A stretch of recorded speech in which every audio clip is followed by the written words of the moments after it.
Hello everyone, my name is the Archivist, and in this first video I'm going to tell you about the story of Mystery of the Emblem. This particular story is very meaningful to me because it was the first virtual reality game that I've ever participated in. If you like these types of videos, don't hesitate to like and subscribe to the channel. Without further ado, let's get started. On March 26, 2016, Reddit user Mystery of the Emblem made a strange post on the Fire Emblem subreddit, beginning with the following Telegram-style caption. Help needed. Stop. Solve this mystery to begin another. Stop. Why and I. Stop. The rest of the post was a combination of numbers and letters that didn't seem to have any kind of sense or meaning. Several Reddit users began investigating the meaning of these words. User Wizzer0 was one of the first active users during the resolution of this mystery and was the one who introduced it to the other Discord and Reddit users known as Game Detectives. The Game Detectives are a group dedicated to solving mysteries in alternate reality games, and they were quite interested in this mystery. Users of this group quickly realized that all of the numbers and letters in the post were actually chapters from different campaigns in the Fire Emblem saga, and that first letter of each of these chapters spelled the following: HTTP Mystery of the Emblem ML. They also realized that the last sentence of the Reddit post was a hint that they had to change the I in the hidden message to a Y. Putting these two tracks together, they managed to reach the page http://mysteryoftheemblem.ml. Now unfortunately, this page cannot be found to this day, and there are no files or screenshots of it. What I can do is describe the page as some users who were active during the resolution of this mystery remember it. At first, at the bottom of the page, you could only see the following image. This image comes from the game Fire Emblem: The Sacred Stones. The title of the page initially read, "Thomas was lost in thoughts all alone," but then it automatically changed to, "Image is truly two, if not only as an image." The following sentence was also added under the title. "All books have pictures and words. The pictures are on the cover and the words are inside. Here is the cover, but the words are separated elsewhere." That allowed the players to discover two text files. The first of all, called "Image is not truly one.txt," said the following: "Help, they put me here and I can't get out. I have tried to escape and they have put me back in the same place, but I think someone is trying to help. I found this in the room." The next one, called intheroom.txt, said, "What is the area of the wall?" The answer to this last question is 81. It corresponds to the area of the block that appeared at the web page, which led the researchers to find the file 81.txt. Said file said the following: "Thanks, now I can get out of here. This is not the end. See you soon."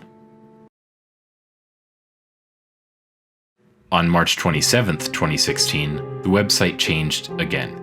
This time, there was a Fire Emblem-style map in which there was a friendly unit and an enemy unit. They also found a text file in which the stats of the characters that appeared on the screen were written. There was also another text file with a message from Thomas that said, "There is a guard here. I think I can take that log there to fight, but I don't know if I should fight the guard or run away." There was also a survey in which there were those two options mentioned above. The users who followed the story decided that Thomas should fight with the guard. It turned out to be the right choice because Thomas won the fight. Now after that, the page changed again to ask its users if they wanted Thomas to continue to a nearby town or investigate the tower he had been in, which was where he had fought the guard. The users decided that Thomas should investigate the town, so he got to work. As we can see, the story is interactive and users could decide the decisions of the characters and influence the story at will. During this first part of the adventure, users take Thomas to the town and make him enter one of the shops in the place. However, inside the store is an armed robbery taking place, and the players decide that it is better to flee the town. Things get more complicated when the heist following him stops in front of the tower, too scared to continue. The game again asks players if they want to flee further or if they want to investigate the tower. In the end, they decide to enter and investigate the tower. The first hall had a strange number pad and a piece of paper with clues.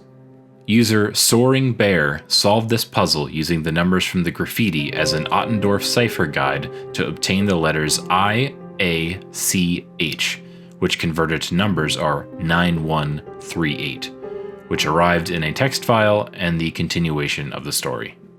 Behind the door in the second hall, Thomas arrives at a place where he has to fight several guards. In addition, they were given the option that had been given in the previous dangerous situation: fight or die. The players, fed up with the character, decided to kill him. They knew that Thomas was not capable of winning the fight, but they still chose the option to fight. Thomas ended up dying, and shortly after, a character appeared who knew of the intentions of the players. Sometime later, the title of the page changed to Attack of the Clones, and the following text. Using the title and the vignette cipher in the next sentence, the result is "Death is not the end." With that phrase, you came across "Death is not the end.txt. Afterwards, the replacement for Thomas was introduced, and a new poll to decide the path this new character has to take. The players then decided to return to town. This time, the character meets some guards who guard the entrance of the town. The game directors give the players the opportunity to resolve the conflict in a peaceful way instead of fighting. The players decide on that option, and the guards ask Josh for an ID. Players find id.txt and id.png, which has a series of numbers and letters that lead users to use the base 20 system with the numbers from id.txt to get 714692122.txt. That identification number allows Josh to pass through the control of the guards. We also learn that the previous character, Thomas, is a fugitive from the tower, which appears to be some kind of prison. The players take Josh further into the town, but Josh is tired and goes into a tavern. The next day, Josh wakes up and explores the town. He realizes that the city hall is full of guards, so the players decide it's better to go downtown instead. In this place, Josh finds a notice board in which it is revealed to the players that Josh is in Archanea, a country in the Fire Emblem universe. Also, users solve a puzzle that reveals that an unknown faction is going to attack the city. The players decide that it is best for Josh to stay where he is and fight off the attackers. During the fight, Josh discovers that the attackers are called AWBO. This stands for Archanea Will Be Ours, and they seem to be a terrorist organization that wants to take over the city. After backing up to the town hall, Josh meets a new character named Sarah, who seems somewhat more trained with the sword than Josh. While a mysterious character tells us about fate and our decisions, Sarah and Josh argue and decide to go investigate Thomas's tower again. Josh doesn't really trust her, but they still continue to the tower because of the players' decisions. Josh and Sarah enter the first hall of the tower, and the players use the code they found with Thomas. In the next hall are the guards who killed Thomas. This time, our heroes win the fight. They search for Thomas's body and find the paper he had saved. They take it away and continue on. Players encounter a series of messages from the creator of the game. Suddenly, someone starts controlling Josh and makes him jump out of the window. However, he survives the fall and the two continue their adventure the next day. Players leave the tower and go to a nearby town called Sorrow. There he finds a house that has members of AWBO, the group that attacked the city. They discover that there is some kind of base in town. The AWBO members discover them and they have to flee back to the city. When they arrive in the city, they discover that the attackers have fallen. The players decide to send Sarah to find the resistance and tell them about the AWBO and Sorrow base. However, when the players decide to send Sarah to investigate the town hall, AWBO discovers her presence and kill her. We tell Josh the news, and he is sad and angry with the player. At this point, Mystery of the Emblem put up a post on Reddit that the game was having server issues. The next day, the page is updated and the game works again. We meet again with Josh, who is fighting the resistance against the lackeys of AWBO. They end up reaching Sorrow's main base and looking for a way to attack them. After looking for a way, they manage to sneak inside the base. Josh finds a map and encryption and a file called map.txt. Players send Josh on a certain path to the right of the base. Shortly after that, he comes across graffiti that says the following: This led to the text file 9136.txt, which put out one last ominous message. After that, the page was last updated, putting the conclusion of the story. Josh had used the code discovered by the players to enter a room, but apparently this was some kind of trap. A fire mechanism burned some documents inside.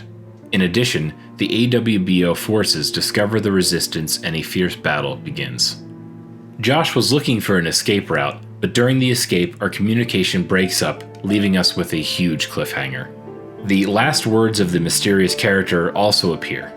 From that moment on, user Wizard0 reveals himself as the creator of the game and promises a sequel. If you liked the video, give it a like and subscribe if you're not already. I do plan to make a video with a sequel to this ARG in the future, so if you're interested in how this story ends, do not hesitate to subscribe to the channel. See you soon!